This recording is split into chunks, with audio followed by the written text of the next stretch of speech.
All right, guys, the Final Score has done some big interviews, and you guys know that I am a diehard Steelers fan. And to say that I'm pretty pumped up for this our next guest, and he's probably the biggest guest I've had so far, is an understatement. This guy is among the NFL's all-time leaders in games played as a DB. In his 17 NFL season, he had 71 interceptions, 1,483 interception return yards, 32 fumble recoveries, 137 fumble return yards, and I mean, it's just endless. One of the best cornerbacks in the history of the NFL. As a matter of fact, in '94, he was named to the NFL's 75th anniversary team, and he was only one of 5 active players to be named to the team. The others were Jerry Rice, Joe Montana, Reggie White, and Ronnie Lott.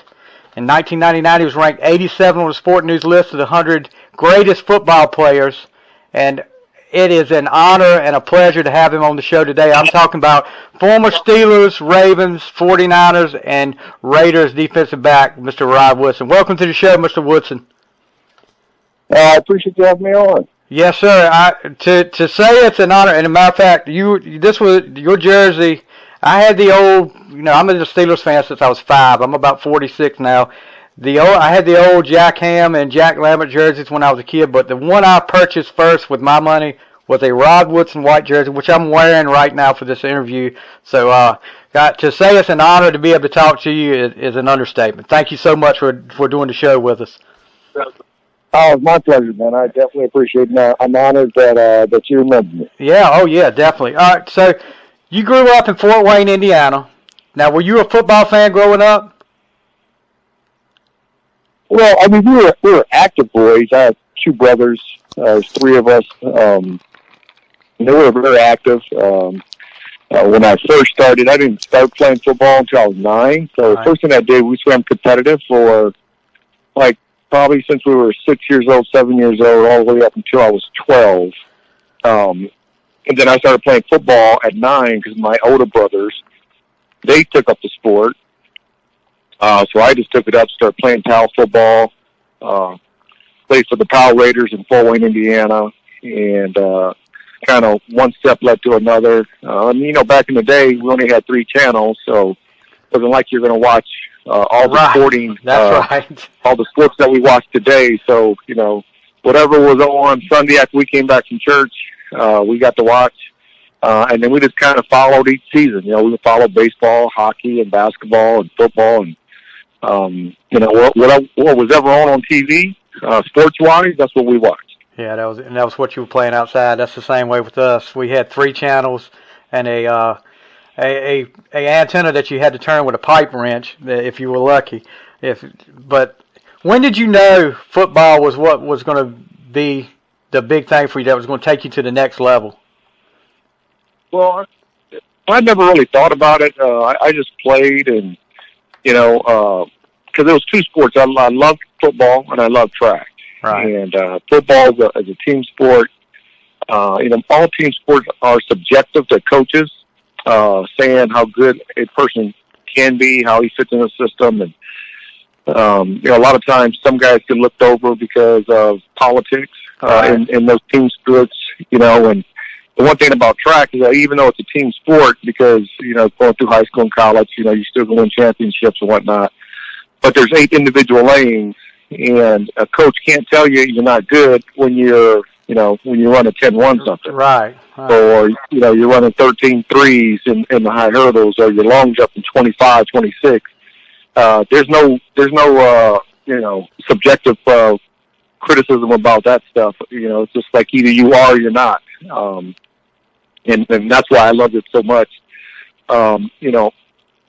Never really thought that a game that I played since I've been 9 was going to project me and put me in a place where, I had a nice life and my kids have a nice life. And, I just played a sport that I love playing. And just so happened that, for whatever odd reason, it kept getting popular, and it gave me a decent life. Yeah.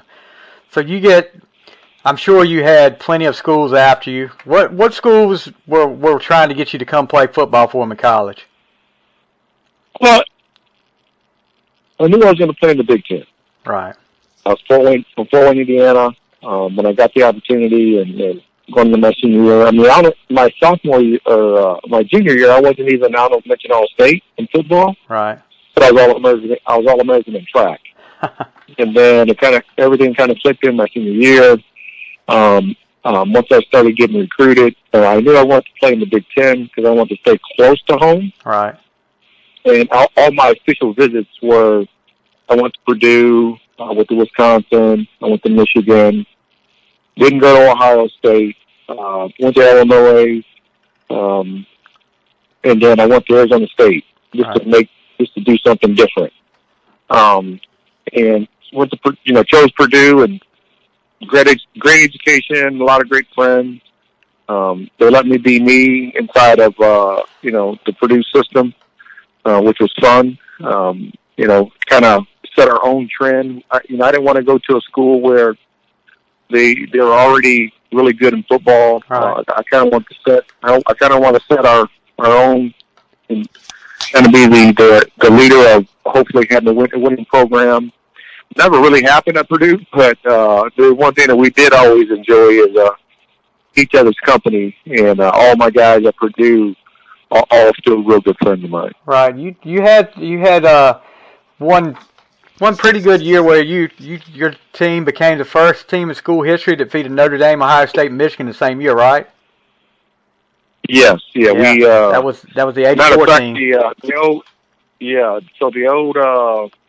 Our first game of the year, our sophomore year, we had the first college game at the old Luke Oil Stadium. Okay. When Indy used to play, and we beat Notre Dame that year. Yeah. To open up the season. So that was a good year for us. Then other than that, not so much. But yeah, but we still had fun. Yeah, and then so here comes you're going to the NFL draft in '87. Now, what team did you think you were going to? I mean, did you have any inklings of who you might go to? No, in '87, I really didn't. I didn't really talk to the Steelers. A lot of people thought I was going to go in the top 5. Right. It kind of, a couple teams drafted individuals and kind of mucked up the board, so to speak. Yeah. Like, Kelly Stouffer went off the board, and then the linebacker from Duke, I can't remember his name off the top of my head, but he came off the board. Duncan, yeah. He came off the board and kind of slid me down, which is a good thing. Yeah. I knew at 11, I knew the New Orleans Saints was going to draft me because they did call me and talk to me when I fell past 5. And then the Steelers, at number 10, I get a phone call from Chuck Noll asking that, do I mind being a Steeler? I'm like, heck no.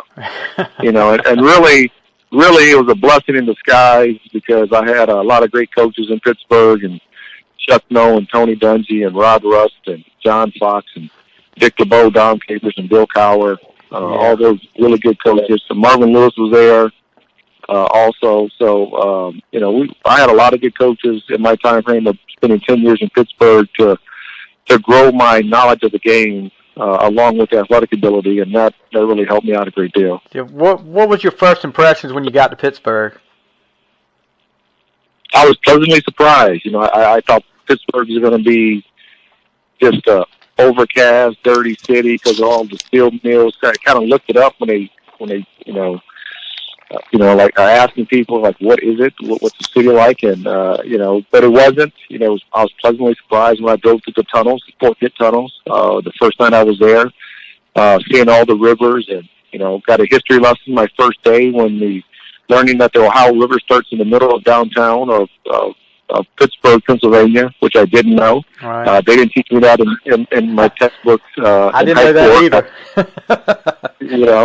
So the Monongahela and the Allegheny run opposite of each other, and they run to the point. Well, that's what Pittsburgh calls it, the Pittsburgh Point. Right. And that's where the Ohio River, they merge and make the Ohio River it starts right there. Okay. Yeah, we get a little history lesson. I didn't know that either, so you taught me something today. What was it like playing for Coach Knoll? I got him in his last 5 years. I thought that he was very witty. He was a person that would, go through different. He loved to read literature, so he would take his different scriptures or passages or phrases inside of each of the books that he read, and kind of will put that to make that a challenge for us, to make us think. The one thing I really liked about him is that he always challenged us to be more than just an athlete. I remember going into the facility. I didn't sign my rookie year until October 28th that year. So I only played about 6 games. But I remember going into the facility when I first got there, and probably a week later, Chuck comes up to me and says, it's not about talent. Because everybody that gets drafted is talented. That's why we draft everybody. That's why there are drafts, because we really don't know you guys. But we draft people who are talented. But the people who change and make a difference, the guys who can be 2-to-1 mental to physical. And that kind of stuck with me. My rookie year really didn't affect me. I didn't really think about it. But my second and third year, that's when it kind of started dawning on me how to be more of a pro outside just being an athlete. Right. And a guy named Rod Rust, who was one of our defense coordinators, yes, sir. right after Tony Dungy left, he challenged me to be a better athlete. Kind of what Chuck did, and Chuck told me my rookie year. Well, 2 years later, Rod Rust, who's standing right there in our locker room, challenged me to be more than just an athlete. And he challenged me to come meet with him and to study with him. So I went to meet with him and study with him in his office. And he just taught me how to simplify offenses, how offenses try to attack the defensive systems, how they like to build formations differently with different personnel groupings, but run the same plays over and over and over. And once that green light clicked on, which it did, it took about 4 to 5 weeks for the green light to click on. Keep watching film with him every day after off-season workouts. I went to 7 straight Pro Bowls after that. Yeah. First one was at kick returner, but the next 6 was at corner. Yeah, you definitely the green light definitely clicked on for you then. Playing with the legends like you did in your first few years in the secondary, you played with Donnie Shell and Dwayne Woodruff. I know that had to help you a little bit too. Oh, absolutely. I mean, Donnie Shell was my roommate. So you would think a 13-year vet would get his own room, on the road games. But we didn't, or they did. He shared the room with me, and he taught me a lot. About how to be a pro on and off the field. Dwayne was a great mentor. Just teaching me how to be a pro. Talking to me about what to do. I mean, now he's a judge in Pittsburgh, so his head was screwed on straight. And, not just those guys who played, but I got to play with John Salworth and Mike Webster. Mean Joe Green was the defensive line coach there, and Mel Blunt would come around, Rocky would come around, Lambert would come around, Ham would come around, Franco would come around. I mean, so we've seen all those guys in the building the first couple months, and I know for me at least, I was in awe of all of them. Yeah, I would be too. And they've accomplished so much in the league, but it was a place where they're walking libraries for how to act and to be as players in the National Football League. So right. I was fortunate enough to be able to talk to those guys on a weekly basis and a yearly basis for 10 straight years. So I got to pick their brains to kind of model some of myself after them. Yeah, that I can't imagine. Talking. That's no offense, but my all-time favorite Steeler is Jack Ham. I've loved him since I was a kid. That guy was just one of the best outside linebackers in the history of the NFL, no doubt. I want to talk to you about the '89 season.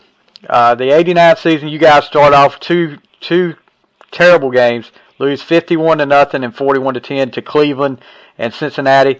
But probably, and I would say this, probably one of Chuck Noll's best coaching jobs I've ever seen. He turns that around. You guys make the playoffs. And I can remember sitting at home watching the wild card game against the Houston Oilers. First of all, let's talk about that rivalry with the Oilers. Because, Chuck Noll, of course, had the famous meeting Glanville at midfield, telling him, don't mess with my players. And it's kind of out of character for him. But what was that rivalry like with the Oilers back then? Yeah, it was a big rivalry. Those guys are really good. When we first came in the league, that was back in the AFC Central time. Right. We weren't that good. We were young, we were talented, we were learning, but we weren't that good. So we were still fighting our way through it. And I remember when we did play Houston, and he had that meeting in the middle of the field, and he had the meeting in the middle of the field because their players would take our running backs, Abel Montgomery, and then Frank Pollard. They would hold them up, and the rest of the defenders would come back and hit them in the back. Right. And Chuck was just heated, and that was the first time that I think, as a collective unit, we saw Chuck take up for us. Right. Like, hey, okay, he does really care about us. So that helped us a great deal. Understand one thing that Chuck is kind of laid back, and it might be at the end of his career, but he still showed some passion and some fight, and we thought as a collective unit that we needed to do the same thing. Yeah, but that wild card game, I think it was like a New Year's Eve game against the Oilers, where the Oilers at home at the Astrodome, and you guys come in, and the young upstarts. You guys get the 26-23 overtime win, and that game was back and forth. Bubby Brister quarterback, Merrill Hodge, Tim Worley, and the defense. Did you start to see maybe a little sign of the defense start to come around in that last stretch of the season that year? Yeah, I think that Tony Dungy just left, and then we got Rod Russell come in, and Rod Russell running a different defense, but it kind of fit us a little bit better. Right. Because he allowed us to kind of mold ourselves and be ourselves inside of his system. Not saying Tony didn't, but 3 years removed or 3 years in the league, we kind of grew what we should and shouldn't do, what we can and can't do on the football field. I think it was a turning point for us as a collective unit. Understanding that, we can be good, as long as we believe in each other, as long as we fight at the ball, as long as we take ownership, on the practice field, in the meeting rooms, that it's ours, and it's not just the coaches. I think that game propelled us, because I remember when White came around the corner, I came up and hit him, jarred the ball out, recovered the ball also, and our offense moves down the field, probably 10 to 15 yards, and Gary Anderson kicks the winning field goal. So I think winning a game like that for a young group that we had definitely gave us a lot of confidence moving forward, even though we lost the following week. But it gave us a lot of confidence in what we do.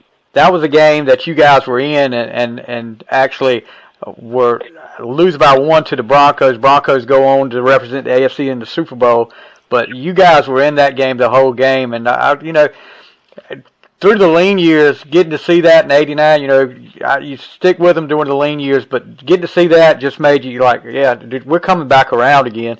You had a couple of in the early '90s, you had a couple of decent years, not great years, but then Chuck Noll decides to retire. What were your feelings when he retired? Well, I think we knew it, especially the last year. We had 2 more years. Didn't play the way we wanted to, like we did, and finished up in the '89 year.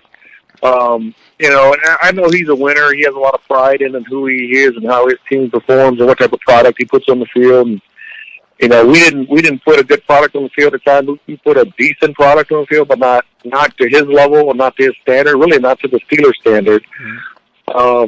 So when he retired, our question was like, hey, who are they going to bring in? And whoever they bring in, I'm hoping they let us be us. And bringing in Bill Cowher was different, definitely different than Chuck, because Chuck was, he talked about life. He talked about life after football.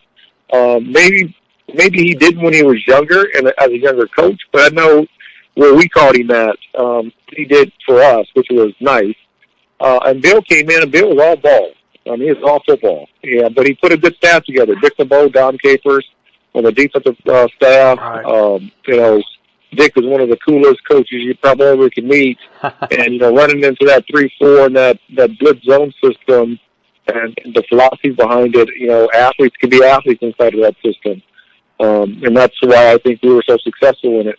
Yeah, and you definitely you went to another level with that blitz system, and you were one of the few cornerbacks that you see in that time, especially in that time era. One of the few cornerbacks that wasn't afraid to come up and tackle. I mean, there was blitzes, and I can remember you hitting. I think it was Jim Kelly on a Monday night on a blitz, and Joe had the ball loose. I was, And what was it about you guys on Monday Night Football, especially at Three Rivers? You guys played. If you played every game on Monday night at Three Rivers the way you guys played, you guys would never lose a game. It seemed like you always had Buffalo's number. Whoever you played against, you always had their number on Monday night at Three Rivers. Yeah, I mean, anytime you play in your own backyard, you play at home. You don't want anybody to come in your house and take what's yours. We believe Three Rivers was ours. We wanted to represent Three Rivers. We were comfortable sleeping in our own beds the night before and coming out representing the Steel City. So it was fun, playing against Jim and whoever else we played against Monday night. We just knew that when we did come out, we had a lot of confidence in who we were. We fed on the crowd. The crowd was loud. They gave a lot of energy. And our coaches, had always doubted really good game plans come Monday night. Yeah, that had to be a great place to play at, too, with Three Rivers. It was. I mean, the atmosphere is outstanding. The field, not so much. Yeah, you found out about that, too. That old AstroTurf, not so much. But the atmosphere itself by the fans, forever, the black and gold fans are extremely passionate about their teams. Yeah. So how long did it take with Cowher getting in there? How long did it take for you guys to buy into what he was saying? I mean, new coach, young guy. He was younger than some of the guys on the team. But how long did it take for you guys to buy into his system? We're just trying to figure out who he was. And, it didn't take us too long. I mean, we won the first game against the Oilers. Yeah, we won divisional championship. Yeah. The first 5 years he was there. So, we understood that, we wanted him to come in, to believe in us, have confidence in us, let us be men on the field, let us take ownership of the product that we put on the field in our meeting rooms and whatnot. And he did that. He gave us a lot of respect. And in return, I think we did put a good product in the field. Yes, definitely. So, and you get to play a young quarterback, and I think it was one of his first starts. What was it like? What did you guys think going into the Green Bay game against Brett Favre, this young guy that nobody's ever heard of before? Yeah, we never, didn't know him. Had no idea who he was. I do remember the first start. I didn't have a great game that game. Matter of fact, I think I got beat for 2 touchdowns and muffed a punt on the 5-yard line. You never know. It's like Kurt Warner. Kurt Warner getting That's hurt, right. or Terry Green gets hurt, and Kurt Warner comes in and he's a Hall of Fame quarterback. You never know who the backups are until they get in. You never really know how a player's going to react and how he's going to grow unless he plays. And Brett showed that even in his first game that he had the ability to make plays for his football team, and they beat us. Yeah, he did. I remember that game. Got to talk about your secondary partners about that. There was 2 of them that were pretty consistent with you throughout your stay in Pittsburgh. Cornell Lake and Darren Perry. Cornell Lake, that guy could move around. He could probably play linebacker, played safety, and when you got hurt, he moved to corner. What was it like playing with those 2 guys? it was fun. I mean, playing, Carnell Lake's nickname was Bone, and Darren Perry's nickname was Papa, because he always took care of us. So, right. Especially on the field, Carnell played outside linebacker at UCLA. Right. He had a single sack record at UCLA for the longest of time. Then he comes to, we draft him, and we're like, outside linebacker, we're going to make him into a safety. And, this guy came in and, 6'2", 220, wearing a 4.38 40. We're like, who is this guy? And, he just one of those guys that can play almost any position because he's so athletic and he was so fast and he was so dedicated. And then, Papa, coming from Penn State and understood the game, and he trusted us to do everything the right way. And, anytime you can play multiple years together, you learn each other, you trust each other, you have fun with each other on and off the field. And I know with our relationships, I still talk to those guys today. But we had fun on and off the field. Right. So that '94 season, did you feel like going into that year, this was the year? This was the year you guys were going to do it. I mean, you had the talent there. You've been there for a while. You had some experience. Did you feel like '94 was going to be the year Pittsburgh got back to the Super Bowl? Yeah, we had a lot of confidence in our defense. We were going to try to figure out, what was our offense going to look like with Neil and Barry and all those guys.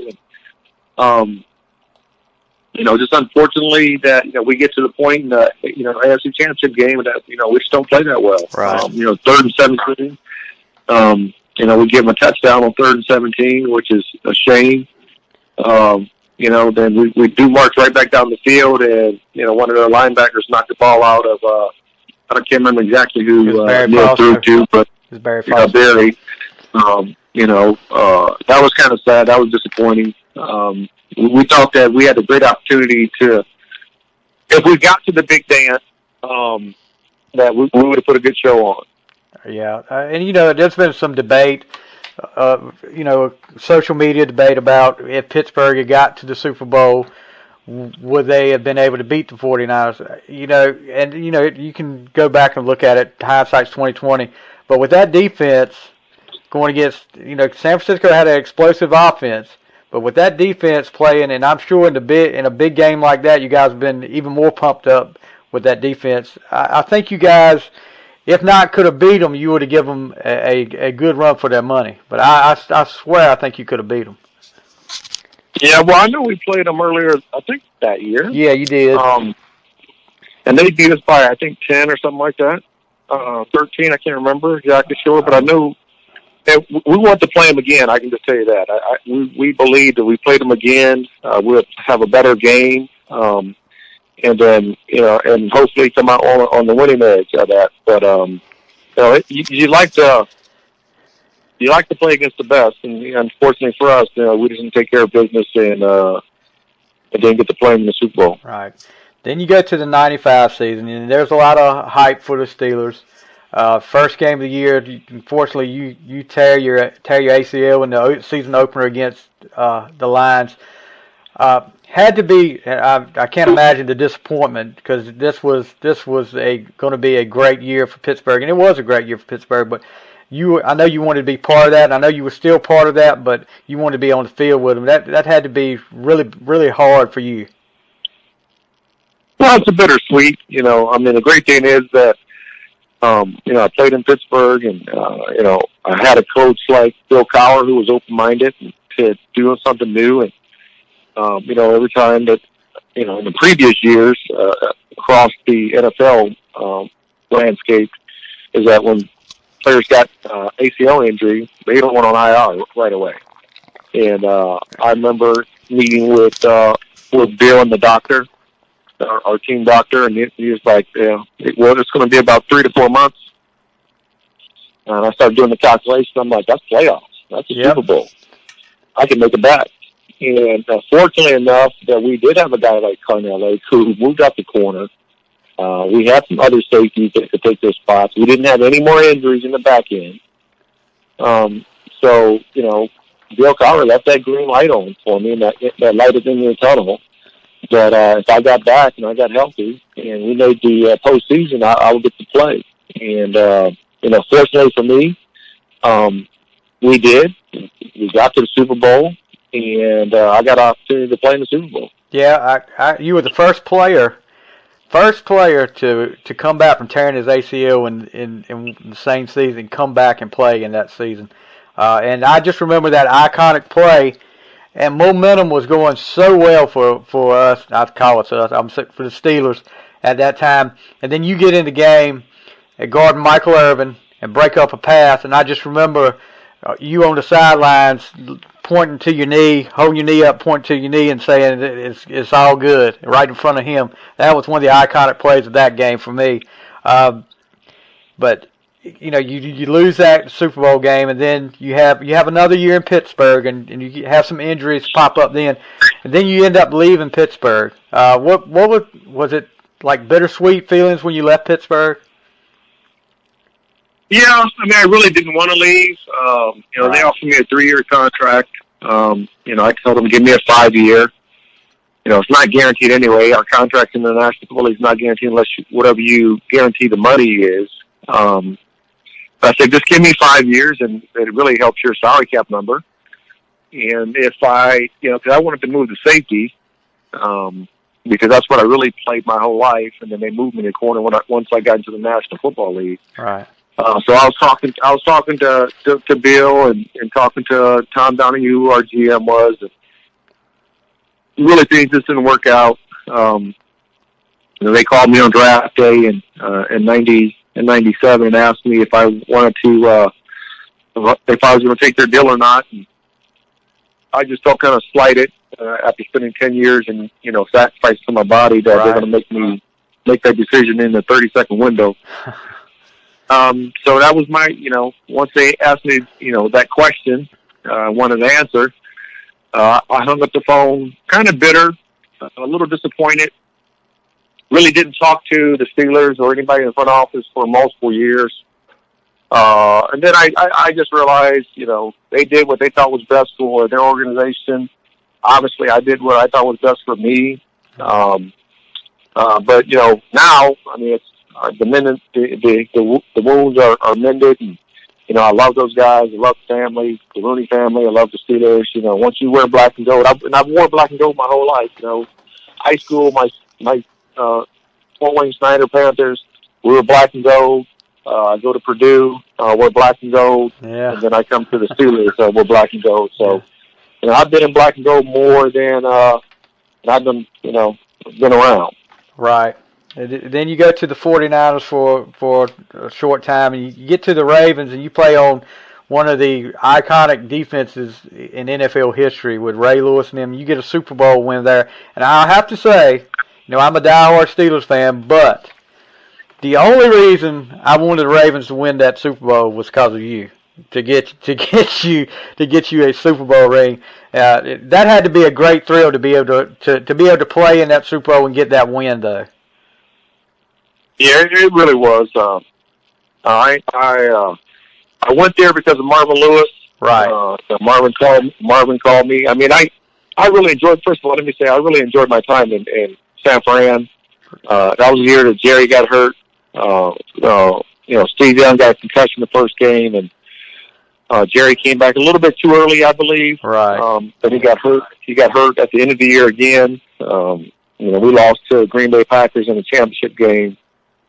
And they went on to play the Denver Broncos in the Super Bowl. But, once the season was over, I just knew I had to get closer to home because my wife didn't come out to San Francisco with me. She was pregnant with our fourth kid. And, Marvin called me and told me to come over. So I went over to Baltimore, got to play. Really, not just to play, but I got to help develop a bunch of young, great athletes in Baltimore. Because Ray was in his third year, and Peter Boulware was young, and Jamie Sharper, and Dwayne Starks, and Chris McAllister, Kim Herring. all those guys are younger players, and but it was fun. It was fun to give back what was given to me when I was younger in Pittsburgh, and remember what Donnie did for me, and John Stallworth, and me, Joe Green, and Jack. and Chuck, and all those guys being there. What they gave to me, and giving that back to the guys in Baltimore, it was fun. It was kind of fun to see us develop into a not that good team like we were in Pittsburgh when I first got there. Yeah. And then the following year to a 500 team, and then to the following year after that to a Super Bowl victory. One of the best defense probably to ever play. Yep, you're right. What was it like the first time you went back to Pittsburgh as a Raven? It was weird. It was weird. I've never been in the visitor locker room before. They booed me, which I expect that. They should boo me. I wasn't wearing black and gold anymore. But it was fun, especially when you play your old team, your old teammates. You want to win. You want to kind of, play your best football. I'm pretty sure. I think we won that game. The first game I won back. I think you did. So it was fun. I remember walking to the off the field in the pre-warm or pre-game. I went to the wrong sideline, because I was just thinking I was, kind of the old rock kind of clicked in. Yeah. And I was going to the Steelers entryway. I was like, oh, I don't play for the Steelers anymore. I got to go to the Baltimore one. So that was fun. Yeah. So you leave the Ravens and you go to another organization. You go to the Raiders and you have some success. Of course, you hook back up with Jerry Rice. You guys make it to the Super Bowl. Unfortunately, you don't win that Super Bowl. But what was your time like with the Raiders? Well, the Raiders were fun. I mean, I spent 10 years with the Pittsburgh Steelers. But I was a Raider when I was 9 years old. I played for the Powell Raiders. Right. You know how you are when you're a kid. Oh, yeah. If your little league team was, the Indianapolis Colts or the Colts, then you kind of become a Colts fan. Right. And, my team was the Raiders. They were good when I grew up. Yep. And the way they played, their style of play, and, Al Davis wearing his all white leather, patent leather shoes, just looking sweet on the sideline. That stuff kind of clicked into me when I was a kid. And so, getting to play with not just for him, but putting on the silver and blacks and donning that was kind of like a bucket list. Everybody should have a bucket list of things to do in their lives. For me, playing for the Oakland Raiders was one of those bucket lists that came through. I still got quite a few more things to do I want to do in my life that I haven't got on my bucket list, but at least I got that one so far. That's right. And then, of course, you retire. But what was it like getting that call saying you had made the NFL Hall of Fame? Well, that was different because I was working for the NFL Network at the time. Right. And, so I'm sitting there working, getting ready to walk back across because it was in Tampa. The Super Bowl was in Tampa that year. So I was walking back across the bridge to go to work. And they couldn't reach me at the time for some reason. And once I got over to the building, they told me in the building because they didn't come around and knock on the doors till a couple years later. Yeah. So, but it was a bittersweet. They said it, and I was, and the NFL Network knew I made it. So they had my whole family in Pittsburgh, all in my jerseys, and our whole neighborhood was in our house. And we went on live on the network, and they told me, and my wife pops up with all the kids and the family, and that was a really good feeling to be able to share that with my wife. Oh, yeah, definitely. And my children who put up with grumpy old dad for so many years. So, what are you doing now? Now I work for Westwood One, right? Which I do the national radio broadcast for Sirius and other stations, whatever station that's partners with Sirius, for their either Thursday night, Sunday night, or Monday night games. And then I work for the Pro Football Hall of Fame. We do academies around the U.S., and then we do academies internationally for football. And, we're trying to find that next hidden talent. Right. Around the world. I know in basketball there's almost any country you could think about plays in NBA basketball. And I think that could be the case for the NFL market. We just got to go out and find it. So, we just started doing international academies 2 years ago. Right. And, so trying to go out and find different players in, Mexico and other Latin American countries and UK and Africa and China. It's going to be fun to do. Yeah, sounds like fun.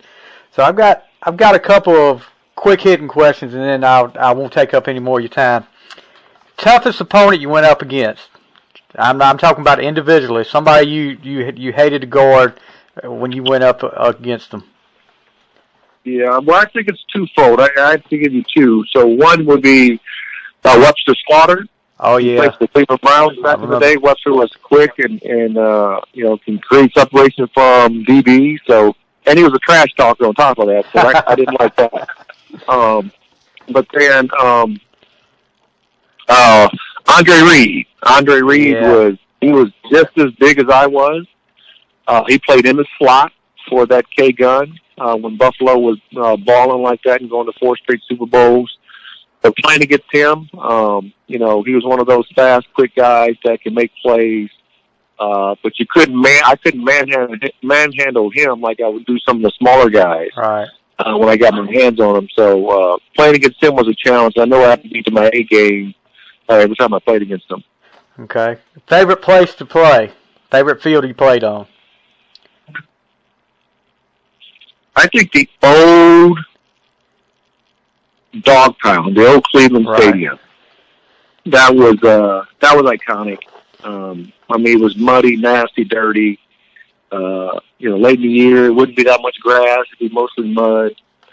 After the games, if you weren't the first 15 guys to get in the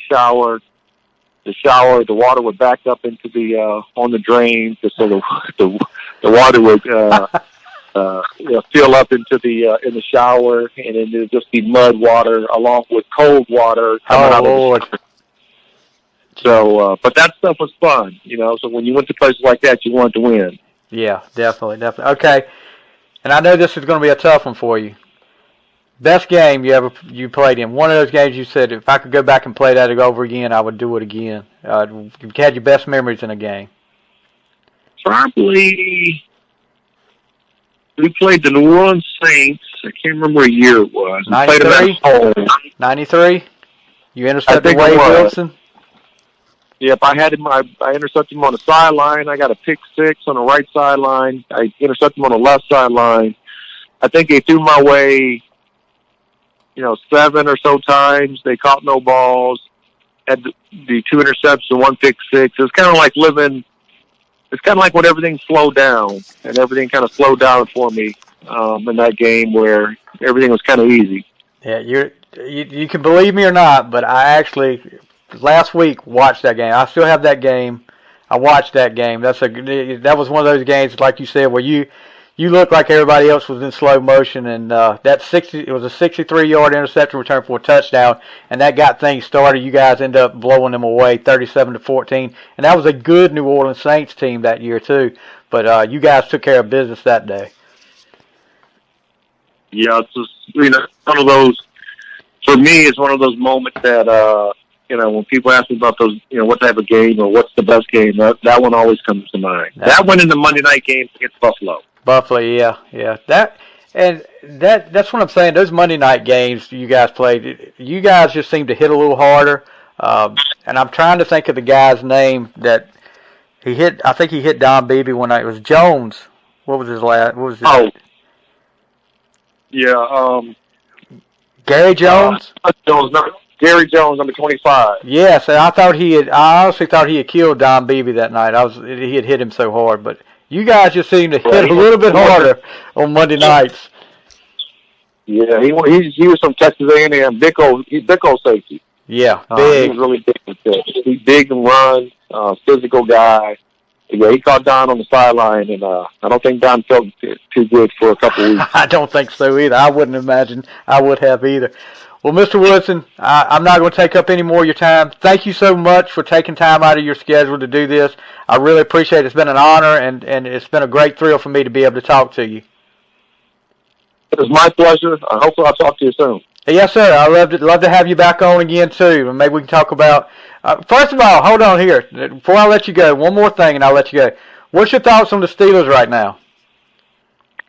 Well, I mean, they're 1-4, and they're, trying to find a way to get a victory with their third quarterback. I don't even know if Rudolph's going to be even active this week, and if he's not active, they got to bring another quarterback in and get him up to par. The way it's working out, I'm pretty sure they wish they had Dobbs right now. Yeah. But I think offensively, they're missing that number 2 receiver. The tight ends haven't really played that well. They're missing a solid run game. Defensively, statistically, they haven't played that bad.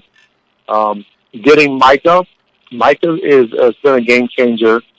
He's not here to put his foot in the ground. He's going to make plays for them. And that's what they've been missing for quite a long time. So I think over the course of time, hopefully, defense will keep gelling. They got some good young players there. They got a solid D-line. O-line a little older. And they're going to probably start replacing some guys. But I think this year, they just got to find a way to get a win on the road. If they get a win on the road, they're 2-4. A lot of football left with 10 weeks left. So a lot of crazy things happen before in the history of the game. So you just never know. So you try to win one game at a time. And I know what Mike Tomlin always says, let's be singularly focused with our eyes to the big picture. And right now, they got to find a way to beat the Chargers in LA. Yeah, and the injury bug has really bit them. Of course, with Big Ben out for the year now. Jalen Samuels out for a month. James Washington's going to miss some time. They're really struggling with injuries right now. But I do like the way the defense is going. The young guys that are starting to gel together, like you said. But I do like the direction they're going. If we can just get the offense, get the offense going a little bit, maybe they can pick up a win against the Chargers this weekend. You never know. Hopefully they do. All right. Thank you so much, Mr. Woodson. And like I said, I can't tell you enough how much I appreciate you doing the show with me.